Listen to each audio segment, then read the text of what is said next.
আসসালামু আলাইকুম বন্ধুরা, কেমন আছেন? আলহামদুলিল্লাহ আমি ভালো আছি। আমি আজকে কিছু মাছ নিয়ে আসলাম। ছোট ছোট মাছ দেখতে পাচ্ছেন। পুঁটি মাছ আছে, ছোট বেলে মাছ আছে, কাচকি মাছ আছে, ছোট ছোট চাপিলা আছে। এগুলা কেটে ধুয়ে পরিষ্কার করে নিব। এই দেখুন, কেটে ধুয়ে ভালো করে লবণ দিয়ে পরিষ্কার করে নিয়েছি। এখন আমি যেভাবে রান্না করব সেটাই শেয়ার করতেছি। এখন এখানে কিছুটা আলু দিয়েছি, মানে অল্প পরিমাণে, আর দিয়ে দিলাম পেঁয়াজ কুচি। এখন দিয়ে দিলাম ধনিয়া, মরিচ, জিরা গুঁড়ো, দিয়ে দিলাম একটু আদা রসুন বাটা দিয়ে এখন আমি এখানে রান্না করার তেল দিয়ে দিব, সয়াবিন তেল। এই তেলটা দিয়ে এখন আবার দিয়ে দিব স্বাদ অনুযায়ী লবণ। এটা কিন্তু হাতেই মেখে নিতে হবে। হাতে মাখলে কিন্তু মশলাটা ভালো মাখা হয় আলুর সাথে, পেঁয়াজের সাথে। সেজন্য আমি কিন্তু হাতেই মেখে নেই। দেখুন, ভালো করে মেখে নিয়েছি। এখন আমি মাছগুলো দিয়ে দিলাম।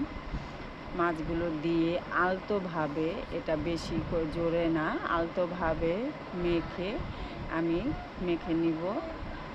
দেখুন, মেখে নিলাম। এখন পরিমাণ মতন পানি দিব, আর একটু পানি দিয়ে দিব। পানিটা দিয়ে ভালো করে হাত দিয়ে একটু নেড়ে চেড়ে দিব। তারপরে দিয়ে দিবে এখানে আমি টমেটো, আর একটু টমেটোটা এখনই দিয়ে দিব, কারণ এই মাছটা হতে বেশি সময় লাগে না, সেই জন্য টমেটো একসাথে দিয়ে দিলাম। দিয়ে এখন আমি চুলায় বসিয়ে দিব। দেখুন, চুলায় বসিয়ে দিলাম। এর উপরে দিয়ে দিলাম 3টি কাঁচামরিচ। আর কাঁচামরিচের ফ্লেভারটা কিন্তু ভালো লাগে। বলক এসে গেছে, সেটাই দেখালাম। কালারটা কত সুন্দর হয়েছে দেখুন। এখন দিয়ে দিব ধনিয়া পাতা।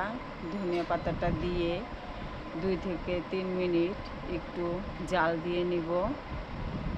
তারপরেই হয়ে যাবে মাছের চচ্চড়ি। দেখুন, মাছের চচ্চড়িটা কিন্তু হয়ে গেছে। ফাইনাল লুক কত সুন্দর দেখাচ্ছে, একটু উঠিয়ে দেখালাম। আমার কিন্তু খুবই প্রিয়। বন্ধুরা, যদি ভিডিওটা ভালো লাগে একটা লাইক, শেয়ার, কমেন্ট করবেন, কমেন্ট করে জানাবেন। আর আমার ভিডিওটি সম্পূর্ণভাবে দেখে আমার চ্যানেলটি সাবস্ক্রাইব করে দিবেন।